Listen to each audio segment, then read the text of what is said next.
actually in hospital because my appendix had ruptured the day before. Wow. So I was about to have surgery on our launch day. Event. So that's just between you and me and anybody who happens to be listening. Actually, just really simply, it is just building a relationship. On today's episode of the Engaging Marketeer, I am speaking with podcast host, business coach, sales trainer, and all-round business supremo, Suzy Hunt. Suzy came from a corporate background, but realized she didn't want to progress up the corporate ladder any further because she didn't enjoy the experience. She wanted to go out there and help people like me, people like you, in their business and growing and scaling their businesses. So I'm going to be asking Suzy lots of questions about her podcast, how she markets her podcast, how she finds guests for her podcast, what tips she's got for other businesses in starting podcasts, and of course, in growing and scaling their businesses. You run your own podcast as well, don't you? I do. You do, and you've been doing that for some time now because you do it in a season layout, don't you? We do, yeah. So, I co-host the Coaching Cast with my very good friend and fellow coach, Lisa. The Coaching Cast was born out of the pandemic. So I was actually on maternity leave during the pandemic and all the lockdowns that came with it. And I was pounding the streets with a pram and had a newborn baby. And I suppose my ideal of what my maternity leave was going to look like was suddenly very different to what I'd expected. And previously to that, I'd gone back to university. So when I was 34, I decided to go back to uni. I was working full time. I was working in London. I live in Manchester. What made you want to go back to uni at 34? I know, it's a bit crazy now. I reflect back on it. So basically, I was in a job, in a corporate job, which I'd really enjoyed, but I'd worked really hard in, and I'd grown my career and progressed my career in. But I was in a role now where I didn't want to go to the next level, and actually, I knew I wouldn't enjoy what that next leveled job or level of responsibility looked like. All right. But I enjoyed certain aspects of that role, which was developing people, helping them with their capability, helping them enjoy what they came to work to do. Because if we enjoy what we do, we're better at it, we're more engaged, we're more motivated and things. And I loved supporting people with that and seeing that switch for them personally when they suddenly had investment and support and collaboration. And I actually, it's so weird how the power of the universe kind of comes together sometimes. But I was actually on a training course as part of my job about people development. And the person who was running it was a coach. And in the break, they came over to me and said, Suzy, I can tell you're really into this kind of theme around developing people, helping them with their skills, their motivation, their mindset. Have you ever thought about becoming a coach? And I was like, I have no idea what you're talking about. I didn't even know what a coach was at that point. I thought he was referring to kind of Gareth Southgate football type coach. I had no idea what that was. And no waistcoats either, presumably. And no waistcoats, yeah. And basically it spiked a curiosity for me and an interest. And I knew that I was kind of reaching a ceiling, which I'd put in for myself because I just knew I didn't want to go and progress to that next level of what that looked like within that organization because I wouldn't enjoy it. And I was like, oh, I'm going to have a look at this coaching thing. And basically it went from there. And I decided to go back to university and get a qualification in coaching and mentoring. I was working full time. I was commuting to London where I worked in my job, lived in Manchester. And then I found out I was having a baby. So you may as well do it all at once. Yeah, exactly. Threw it all in. And I reflect back now and I'm like, wow, that was slightly crazy, but actually it kind of was meant to be. So going back to your original question around the podcast, I was kind of pounding those streets, as many of us were in those lockdowns in the early days of having my first child, a newborn. And I was still wanting to kind of dip my toe into the world of work, still learning and developing, because I love learning and developing my skill set. I'd recently just qualified in my coaching, but I needed something that was a podcast which I could listen to on when I was out walking about, but that was straightforward, conversational, engaging, because I was tired. I was a new mum. And I couldn't find it. And so I decided, do you know what? Let's make one. Let's start one. And that's how the Coaching Cast was born. Me and Lisa, I knew straight away that I wanted to do it with Lisa. And yeah, we haven't looked back since. So we're currently scoping season 8. Wow. And it's great fun more than anything. And we love chatting and debating and talking about different topics, interviewing guests and things. So yeah, it's brilliant. I mean, what when you said you were in that corporate environment, but you didn't want to get promoted because you said you wouldn't enjoy it, what made you so sure you didn't want that anymore? I think I always have been quite aware of what my strengths are. And maybe also the things that I just didn't enjoy as much, because I did loads of different jobs up until my last kind of quite senior role. And I knew the elements of those that I enjoyed, the elements I didn't.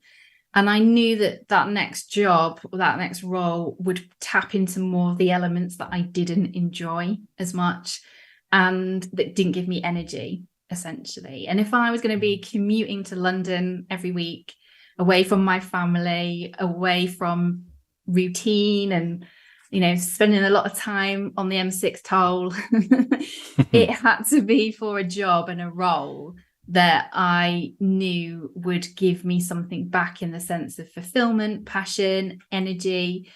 And I just knew in my gut that I didn't want that. What I'd seen of that, I didn't actually particularly get drawn to it. And that was, not going to be my next step within that organization, which now I reflect back on it, I think that is quite a brave thing to be quite open about, because I was actually quite open about that with those that I worked with, was that I've got this skill set that I'm also developing over here. Like, so I'm going back to uni, I'm training in a different area. I've got this skill set, which I'm learning and defining for myself, which, I'd love to bring back in and use and utilize.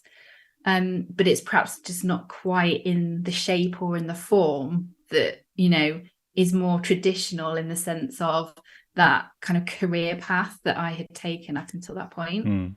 Yeah, you make stuff like that known in a corporate environment and they kind of signal you out as somebody that really they want to be looking to cut loose because you're not a company person that's going to go on that journey with them. So yeah, it's quite an outspoken and brave thing to do. Yeah, I think so. But I also tried to do it in a really collaborative manner. And, I had a lot of respect. And do you know what? I wouldn't be here now if I hadn't had those early days and those roles that I did. And I spent a lot of time in that corporate world. And I learned a lot of things which I still use now in my life with my own business, with the podcast. So I'm actually very thankful and very grateful for that. And I try to do it in just an adult to adult way of being kind of like, look, I want to use these skills with you. And in fairness, I absolutely did. I did use them. I had opportunities to utilize them.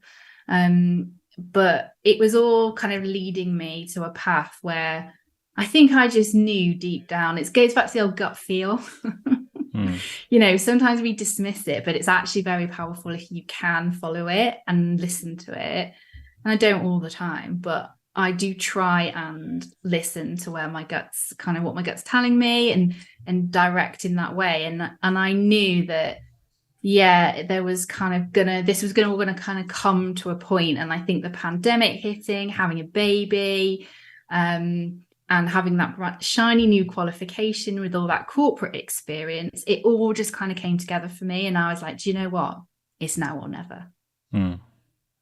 And with your podcast, I've had a look at that. And one of the episodes struck me as, I don't know whether this was influenced by something you've had in the past, or whether it was something that Lisa had in the past. But it was about toxic bosses. What inspired that as a subject for a podcast? Yeah, so we have done quite a lot of research with our kind of community and audience of listeners, who we fondly nickname the CBBs, which stands for Corporate Bullshit Bashers. Like it. Where we just kind of call out all the nonsense that exists a lot of the time within the workplace, and all the acronyms and all the buzzwords and all of the kind of statements that nobody really truly understands. But all the blue sky thinking. Yeah, all the circling back round the ecosystem. Put a pin in that. And yeah. Absolutely. Bit of blame storming. And do you know what? We put a poll out actually, and we said, look, we're going into planning the next season. Like, what topics would you like us to talk about and help you with? And it came back as one of our most popular topics to talk about, which was, how do I deal with a toxic boss or a toxic workplace?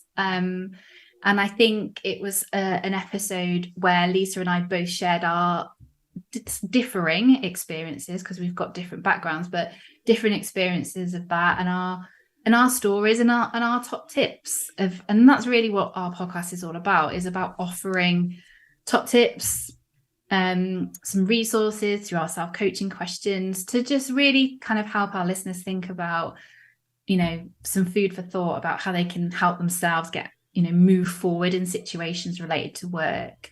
So that's how it came about. And it's an incredibly tough situation and environment to find yourself in, where often you can't think about what the right solution is for you right now, because it's horrible. It's really horrible. Yeah, because you can feel trapped, can't you? You don't want to lose your livelihood, but you don't want to end up doing the same thing over and over again every day and just feeling emotionally worse and worse and dreading actually going in, because that just isn't healthy. Yeah, absolutely. It's all about helping people thrive at work, whatever that thrive looks like, because everybody's in different situations. To your point, everybody's in different life stages. People want different things out of their work, out of their career, and that's totally cool. But the coaching cast is really about being a resource for people to tap into when they need it, and take out from it, through our stories, through our own experiences, through our top tips that we offer, things that might work for them, to just give it a go and see how it works for them. And was there a commercial reason for starting the podcast as well? Or was it just because you enjoy doing it? So the business savvy side of me should say that absolutely was a commercial reason. But there wasn't. No. So, the coaching cast was born out of my experience of not being able to find what I was looking for, on those lockdown days of pounding that pavement with the pram. And also Lisa and I's passion that we both qualified coaches, and that we wanted to create something to help support people. And when it first came out at the time, it was about supporting people working from home, because that was also so new for everybody. It's not so much now. It's evolved and and changed. So the podcast has evolved and changed alongside it. It was purely about, actually, we want to discuss some hot topics right now, offer our experiences, stories, ideas and thoughts to help people with moving forward. Because do you know what? There's so much going on right now, back in 2020, 2021, where there was so much going on for people that they probably just didn't have the headspace to think about what they needed to do to work from home successfully, or to create a great relationship with their new line manager on Zoom, for example. So we were like, we'll try and plug that gap, fill that void. So it was purely out of passion to give us some purpose at that time of uncertainty as well. And to really provide a bit of a hub, and start to build a community around it. Yeah, community is a big thing, isn't it? I mean, you can be cynical about it and say that, for business, community is important. but it genuinely is. The more you've got people that see you as the expert, that come to you and listen to you all the time, when they do need help with what you provide, obviously it's you they're going to come to because you've been helping them all along anyway for free. Yeah, exactly. So it's a privilege, actually, I'd say. I know a lot of people have podcasts now, and a lot of them are started for commercial reasons and to support businesses, which I totally get. But actually, I've kind of always go into it when we record an episode, either with Lisa or with guests. I actually find it a privilege to be able to interview people, which I never would have had the opportunity to probably speak to and talk to and learn about their experiences, their stories, their life. I've met some fascinating people, heard some fascinating stories through having that privilege and that opportunity to podcast. So regardless around like how it grows and and becomes a business, actually that in itself for me is pretty powerful. And there's a lot of people I speak to who are considering starting podcasts for themselves. But the biggest reason I hear that people don't is because they worry that they're not worthy of a podcast, and they don't think they've got something to say, and they don't know why anybody would actually listen to them. They're always wrong. They're always brilliant people that should absolutely be doing podcasts. But did you have any of those fears yourself when you started? And I imagine you probably did, because a lot of people do. How did you get over that? Yeah, of course. Like, I think stepping out and putting those first kind of couple of episodes out. So we released in season 1, which feels like a lifetime ago now, we released 3. So we kind of, recorded 3, and those 3 all went out on the same day. And that moment where they were published is actually an interesting time in my life, because the day the podcast launched, I was actually in hospital because my appendix had ruptured the day before. Wow. So I was about to have surgery on our launch day. Event. So that's one hell of a launch event. Exactly. So I think actually for me, I was a bit like, oh my God, we're launching it. But my mind was in a slightly different place. So I didn't have a huge amount of time to dwell upon like the reaction, the impact of, what people thought. Was anybody going to listen? Was anybody going to want to hear what we had to say? And we created a podcast that was engaging and that, fulfilled a need. And I still have those doubts now. Like, even though we're kind of, nearly into season 8, I still have those doubts now. Even now? Because I think, my passion and my purpose is fueled by wanting to help people and provide that resource as much as we can for people to thrive at work. So sometimes I'm like, should we have spoken about that topic? Or should it have been this topic over here? I still have elements of self-doubt. Of course I do. Like, that's normal. But I think, going back to your original question, the bit that really helped me actually was the fact that I wasn't doing it on my own. Was that, when we sit down and record, and I don't know if you find this when, you're interviewing with guests, but I'm obviously recording with Lisa and we do it on, online. And actually I'm just talking to my friend about topics we're both really interested in. I often forget that we're actually recording and putting this out sometimes. And I think that's what really helped me actually get over that, because I wonder if it was just me and it was just me, myself and I and what I thought, where would I have overcome that threshold, that hurdle to actually get it out there? I think that's where we work really well as a team. No, that's a really good point, I think, actually, because if you're doing this on your own, because I do solo podcasts as well, and it's not easy because it's just you, your own voice, and the thoughts in your head. Yeah. And while you're talking, you don't know if what you're saying is making any sense or whether it's just you completely rambling. But I know a few people that do podcasts in duos or in trios, and it seems so much more, I don't want to say it's easy, it's much more comfortable and much more natural to do, because you're having a conversation with people you know and you like and you trust them. Yeah. Absolutely. Rather than trying to be entertaining all on your own. Absolutely. And I think just to touch upon that, like if anyone's thinking about setting up a podcast, maybe with somebody else, you can't fake the kind of energy that you have, the chemistry that you have between each other. And we've had feedback from our listeners that actually you can tell there's a chemistry, there's an energy there between us. Like we were and still are really good friends. We also work together, but we are the basis of our relationship is actually friendship. And, you know, that comes through, I think, in a lot of our episodes because we are very real, we're very authentic, we are very conversational. Because going back again to those days where I was pounding the pavement, that's what I was looking for.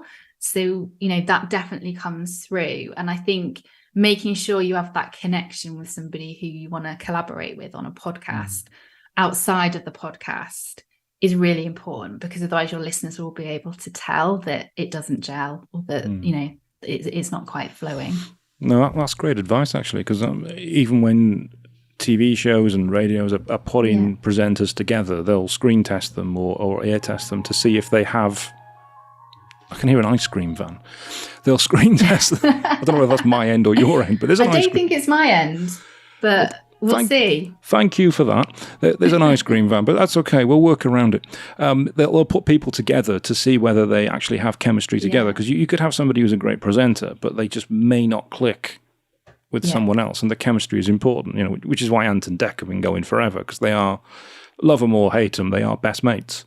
Yeah, exactly. And that's important. And I've interviewed a lot of people on here, and occasionally I do interview people I've known for 20, 30 odd years, and you just slip into those conversations that you have without even having to think about it. And it just is more natural than talking to somebody you've never met before, which is difficult. It's difficult.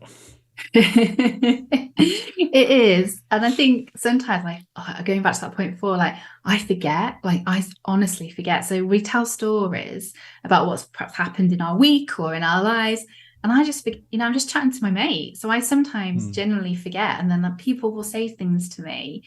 So I had a call with a kind of prospective client, coaching client, and they were like, "Oh, Suzy, how's your back?"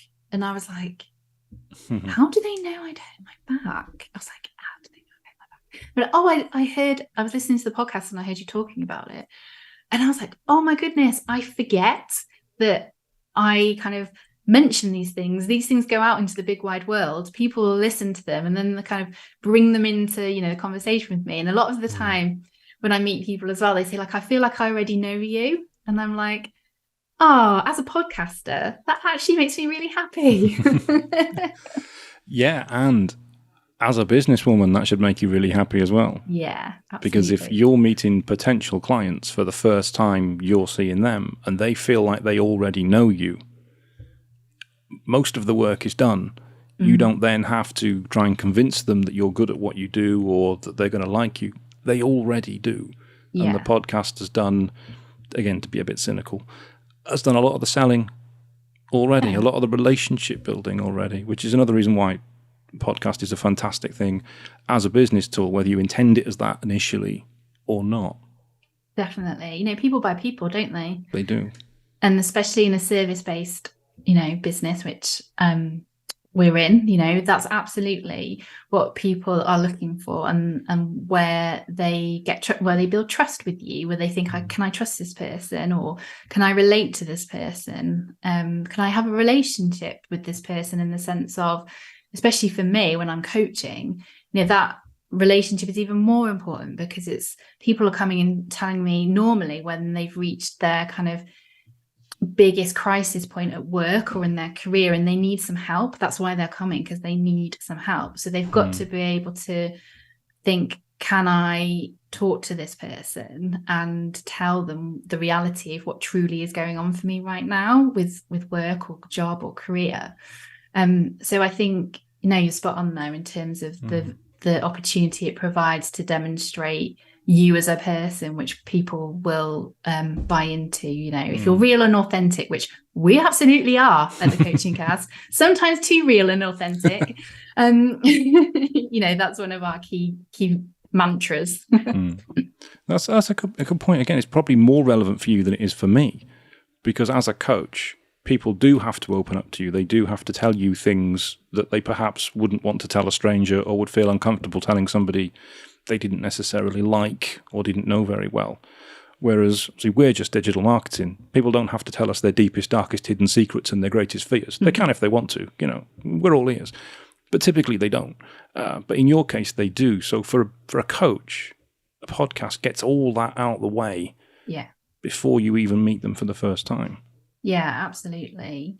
And, and you can, in my kind of area as well, you can use it as a resource. You can direct people if you've touched upon a certain topic and you've got an episode about it. It brings it as an additional resource. And I think as well it brings a level of credibility to what you do as well. Yeah, when you're having a conversation with somebody and you can say, "Oh well, I recorded a podcast episode on this. Here's the link." It really does add the credibility. Like, wow, you really do know what you're talking about.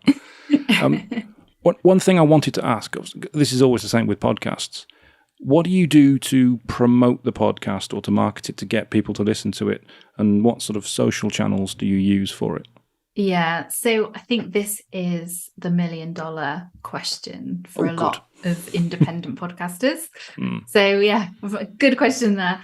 I'm not sure I completely have the answer. We do a lot of test and learn. So we do a lot of different things. Some of it sticks, some of it doesn't.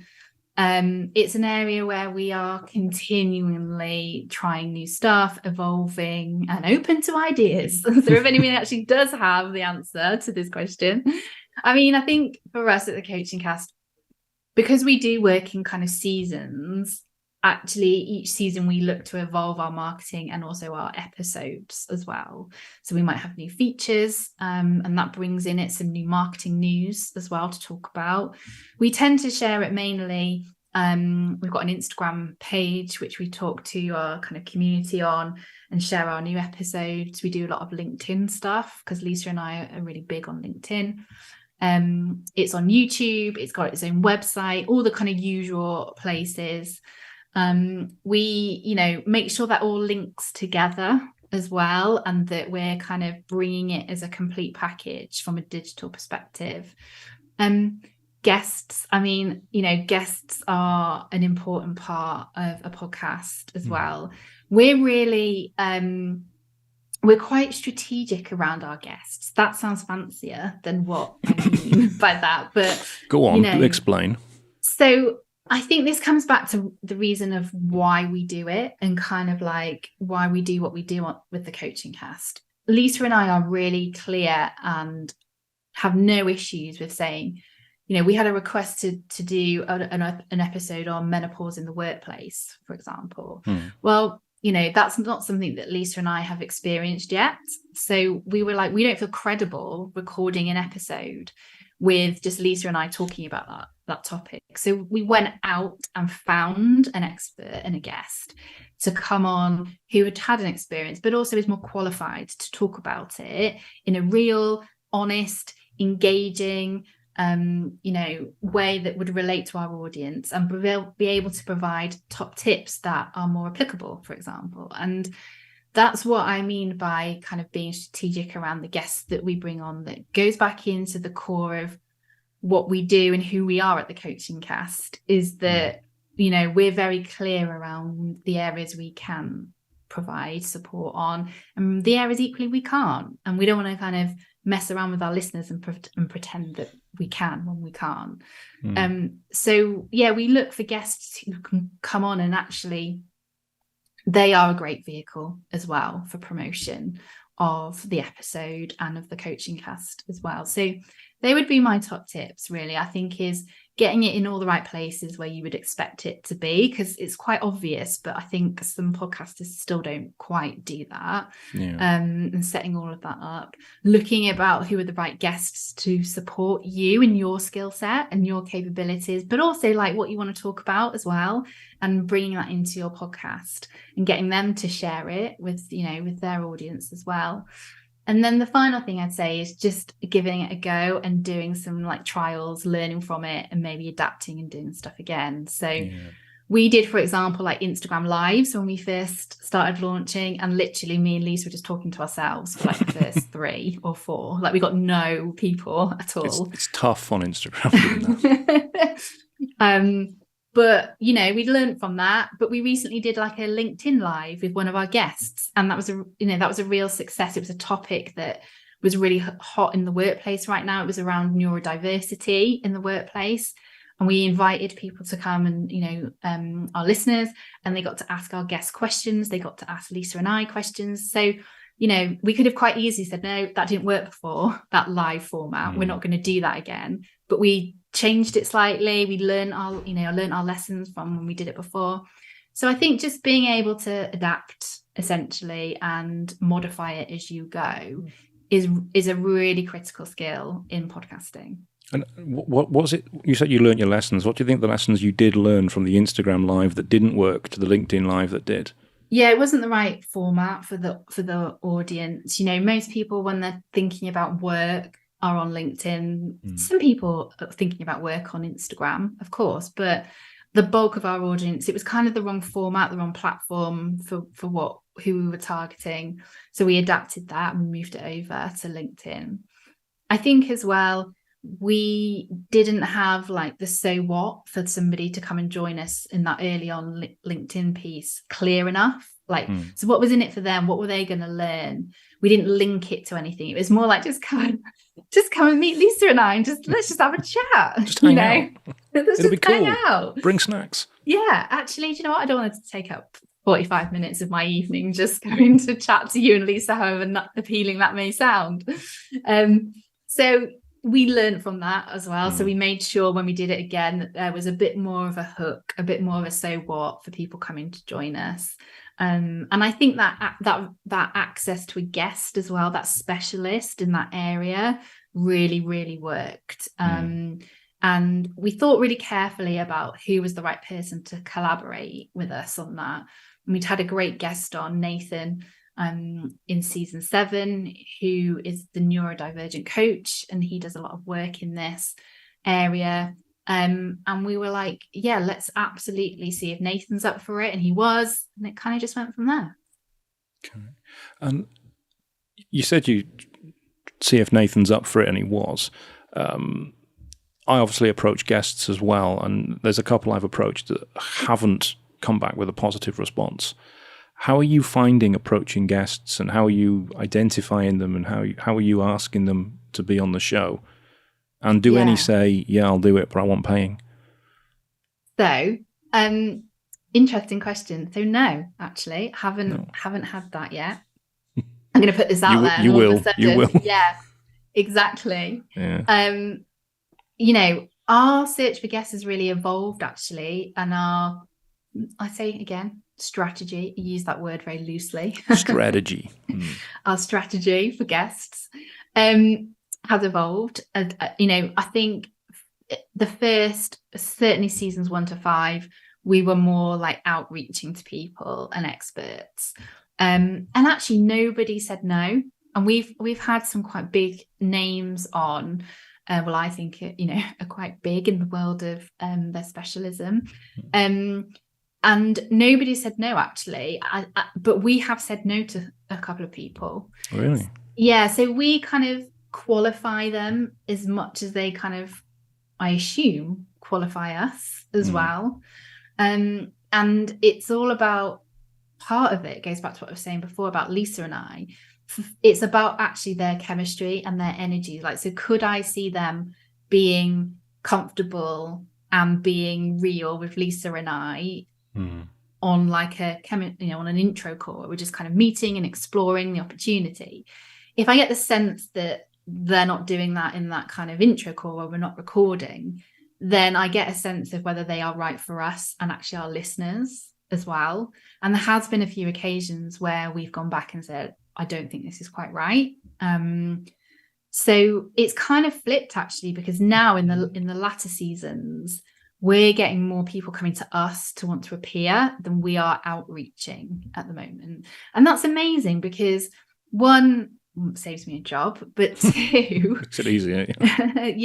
that's the growth. And I think with podcasting, as you'll know, it's a long road. Like it's you see like Stephen Bartlett, you see the Diary of a CEO, you see the big podcasts, and He's doing all right.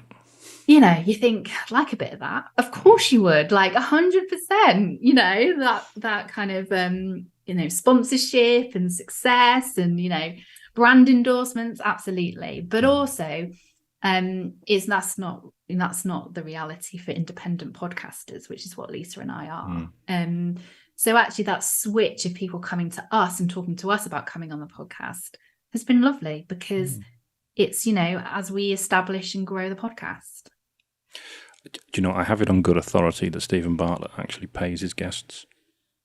Wow. Apparently he says he doesn't, but I have it on good authority that he does. But that's just between you and me and anybody who happens to be listening. So, yeah.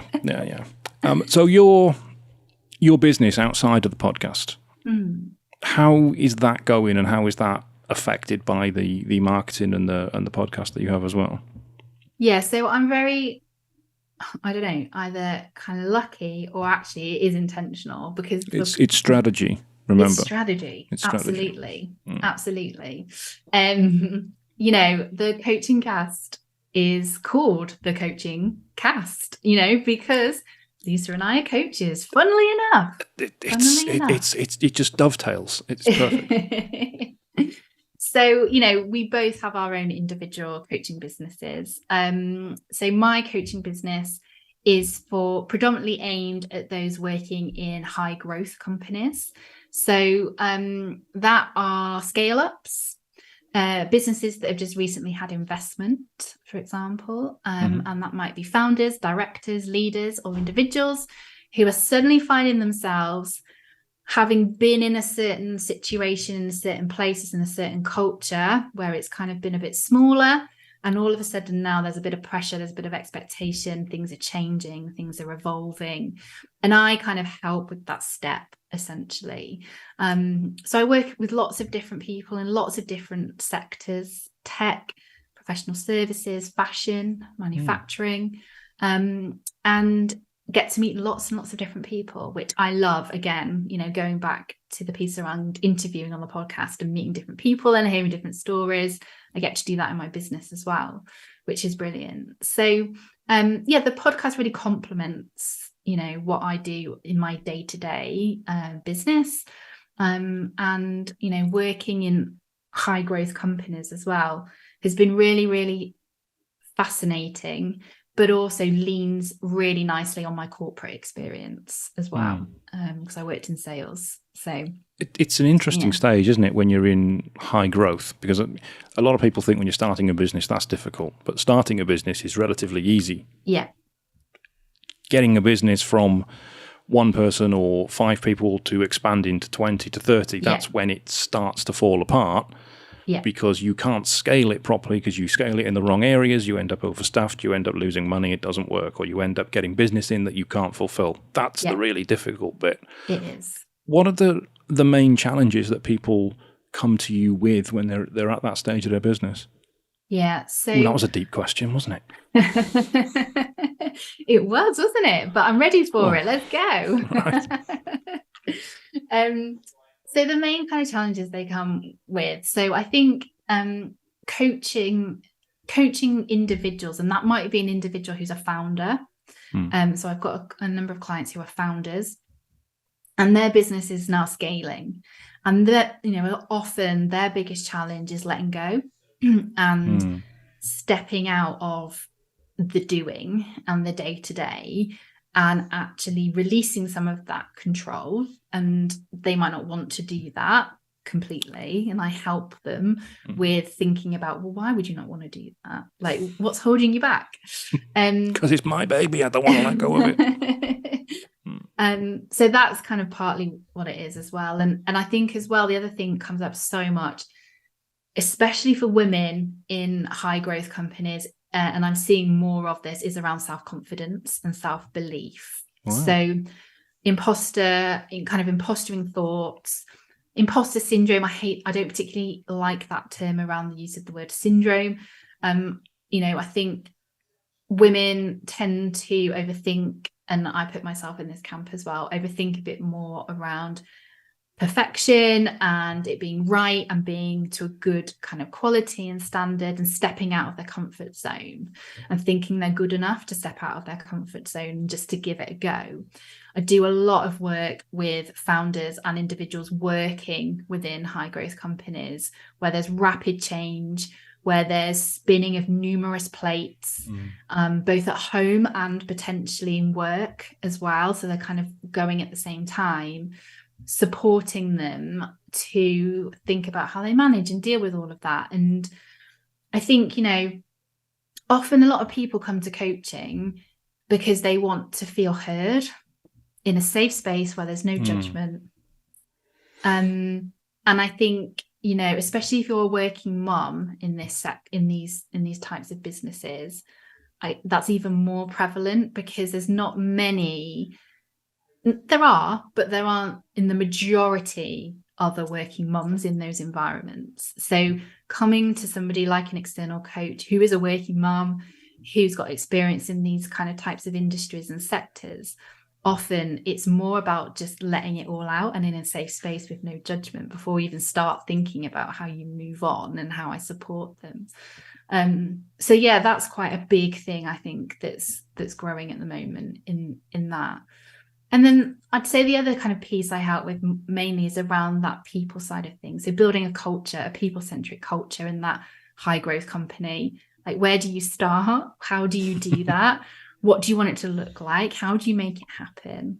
And building great high performing teams. How do you actually do that? That sounds great. I'd love that, because then I can step away and do a bit more of the business development and the longer term strategy, but actually, how do you create a sustainable, high-performing, engaged team and culture where people want to stay and people do want to develop and grow alongside you and with you?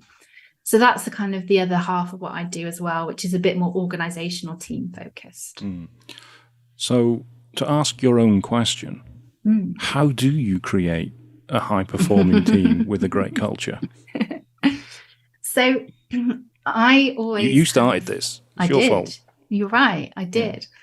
So I think the kind of bare bones of it really is that it's all about collaboration. And that sounds really obvious, but it's often a stage which is often missed.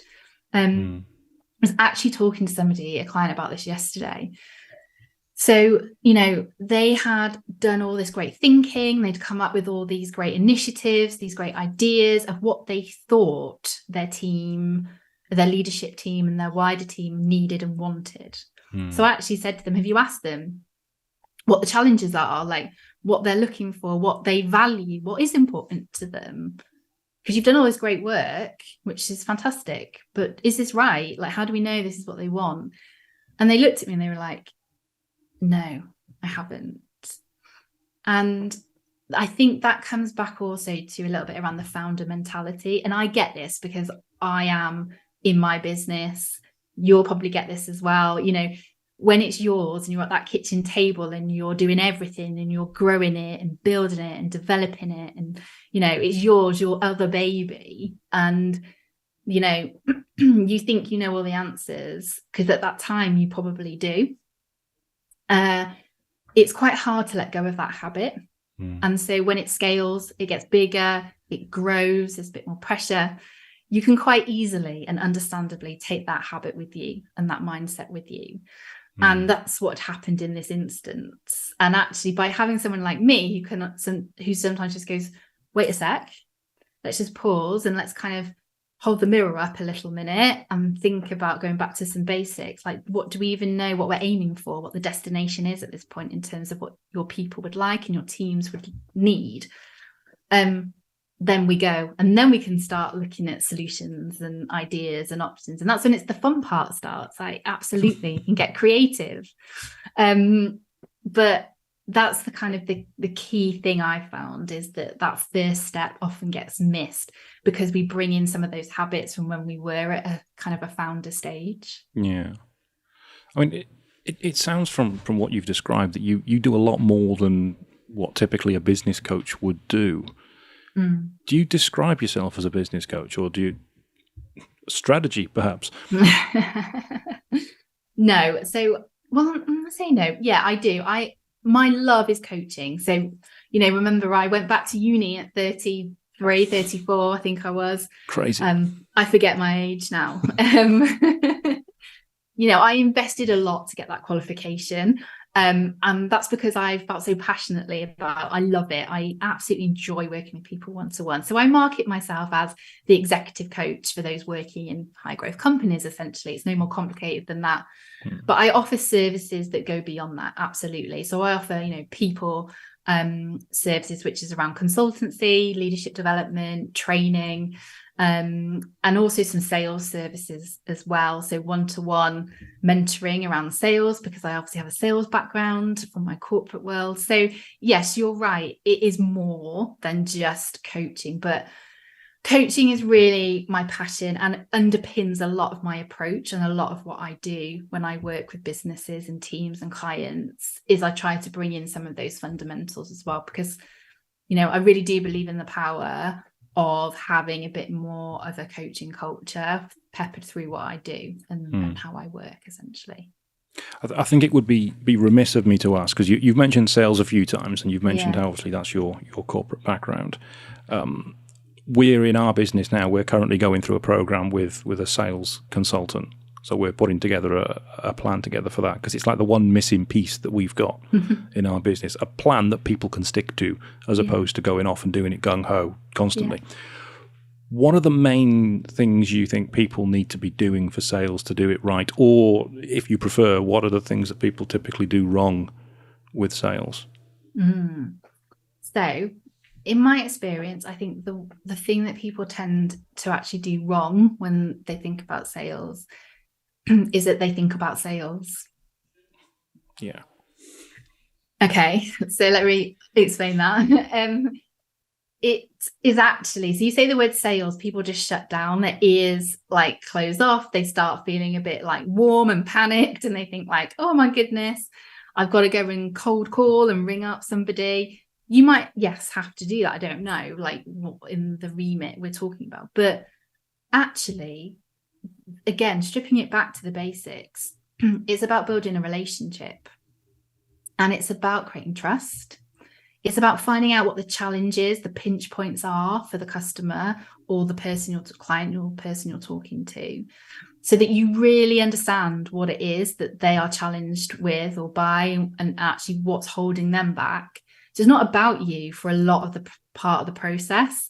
It's about understanding what it is they are struggling with and why, so that you can then create a plan, a proposal, whatever you want to call it, an email, that's got some really, really clear solutions to help them overcome those problems and overcome those challenges. And if you just think of it in quite simple terms in that respect, it's relationship building, finding out what it is that is a challenge for that person, and then providing a solution for them.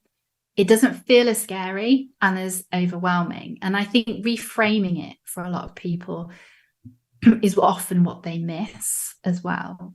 My other top tip around sales is also trying to avoid emailing a proposal with a price on to a potential client.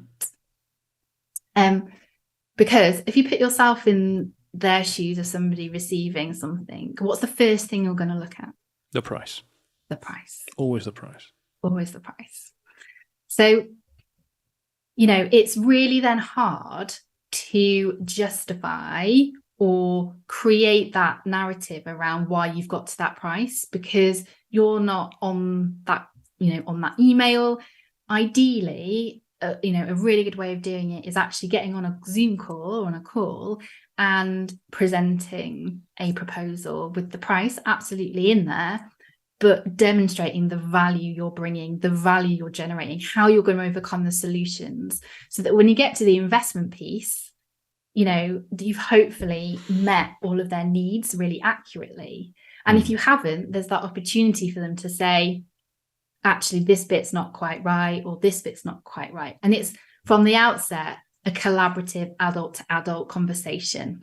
And that then sets it so that when you get to talking about the investment needed, you're, already doing so in a really mature adult to adult way. So taking email out of it and doing it through a conversation also is one of the mistakes I think people make when it comes to sales. I noticed then you said, you didn't say price, you said the investment. The investment needed. Because if you say price, people think, I've got to pay that. Whereas if I'm making an investment, that's in my business or in me, and I'm going to get a return on that. Absolutely. And I learned that very early on from somebody, the piece around, the investment versus the price and the language we tell ourselves, reframing what sales means, and that process from a very great friend of mine who I work with a lot, a guy called Anderson Hurst. And, he's actually done a master's in sales, and he's so interesting in terms of actually how the psychology comes into this process. And there's some great learnings and some great depth there, but also actually just really simply, it is just building a relationship. I feel like I'm now undermining all the great stuff that he does, but it is building a relationship and creating engagement and trust with somebody, and then overcoming their challenges with a solution that works for them. So yeah, sales is something that a lot of people think, oh, that's like a dirty word, I don't want to go anywhere near it, not very good at it, it makes me feel like, oh, don't like it. But actually things, when you get into it, things have evolved and kind of moved forward in that space, rightly so. No, you're absolutely right. Everybody approaches sales with the, I'm trying to sell somebody on something, trying to convince them of something they don't want, and they don't want it. And nobody likes to get a sales call because the vast majority of people doing it are not very good at it. Yeah. They're horrible experiences. But as you say, if you're building trust with somebody and you're listening to their problems and you're offering them a solution that's going to solve their problem, and all they've got to do is make an investment for it, then it's a much easier, sale to make. Yeah, definitely. I think if you just go into it with the intention of, I'm just going to build a relationship, I'm going to get to know this person, I'm going to find out what's working for them, what isn't working for them. Yes, you might get to a sale absolutely slightly further down the line of the sales process. And I get it, it's a commercial world. We've got to make cash. I totally get it, and there's KPIs and targets to be met. But let's not make it harder than it needs to be by building it up to this big, massive kind of thing where suddenly it feels really huge and scary. And people just are like, no, I can't even go anywhere near it. Or I don't want to go anywhere near it because I don't feel confident. And that's where the confidence thing comes in often. Yeah. And of course, a great first step to building a relationship with somebody is to have a podcast they can listen to. Absolutely. Absolutely. Can you believe we're out of time? Wow. No, I can't believe it, actually. No, I thought you were going to say, yeah, I thought time actually was a good half an hour ago. I can't believe we're still talking. But no, I mean, no, we're out of time. Before we go, can I ask, for somebody that wants to get in touch with you, whether that's to work with you within your coaching business or your podcast, what's the best way for them to reach out to you? Yeah, so if anybody would like to reach out for me for coaching or training, the best way to do that is to look me up on LinkedIn. I am always on LinkedIn. So just type my name, Suzy Hunt, into the search bar. I will come up. So that's the best way to get in contact with me. Send me a DM. And then in terms of the podcast, it's the Coaching Cast. Type it into wherever you get your podcasts and you will find us. And how often is the Coaching Cast out? So we're having a little summer break at the moment, a little podcasting break. And the next season will start in the autumn, and then it will be out every week from that point on. Okay. Thank you very much. It's been an absolute pleasure talking to you. Thanks for having me. As ever, I've learned loads. I learned loads from this podcast. It's brilliant. I know. That's the power of guests, isn't it? It is the power of guests. Thank you. Thank you.